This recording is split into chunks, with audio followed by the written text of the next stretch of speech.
The coming war in China was really shocking to me because I had absolutely no idea that many of the things discussed happened or are still happening right now. And a lot of the topics and events that were discussed were just shocking and so disheartening, really, because the US really were just treating people like they weren't humans just because of where they lived or their skin color. And I had no idea that any of that had happened. I think the main social justice issues present in the movie are the ideas of white supremacy and dominant identities.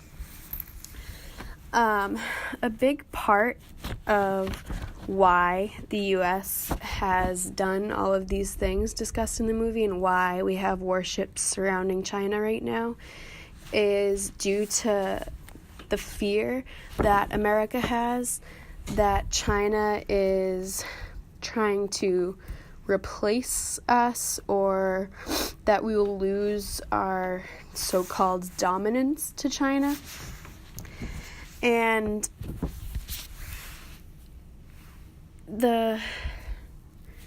out of these fears, the US was treating people like guinea pigs to test the nuclear bombs on the island of Bikini.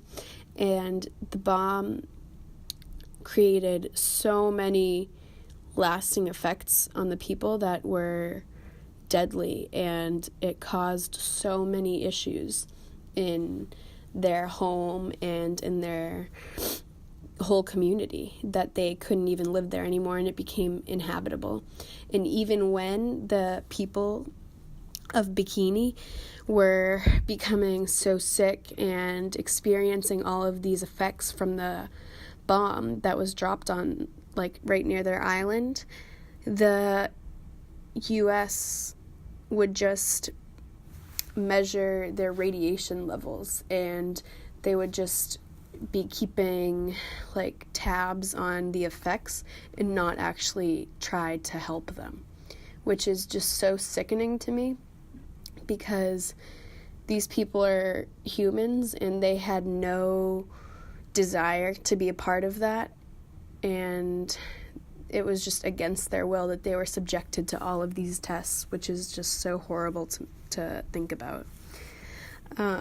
Another part that really had the idea of white supremacy and dominant identities, I thought, was the people that lived on the Ronald Reagan missile site opposed to the people that lived on Ebi Island.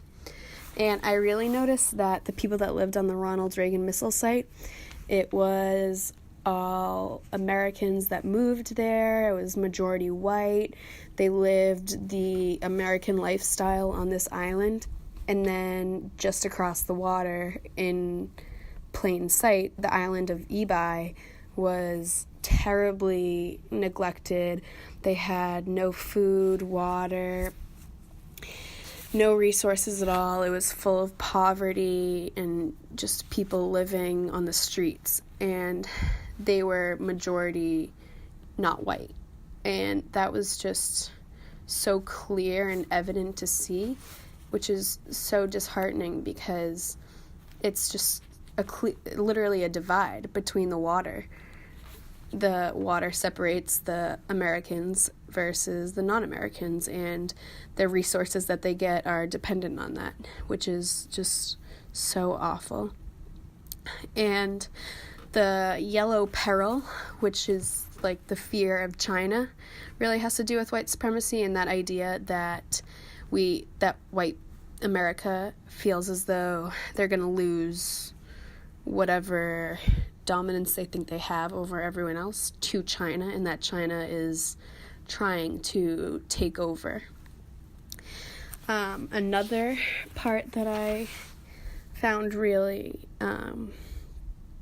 saddening was the island or the town of Okinawa, which everywhere they go on the island, there's signs saying keep out U.S. Marine Base, and they had no say in these bases going there. It was the whole government and the U.S. government, but the actual city of Okinawa had no say, and there is aircrafts flying over them constantly, which is, even if there's no direct threat, is threatening.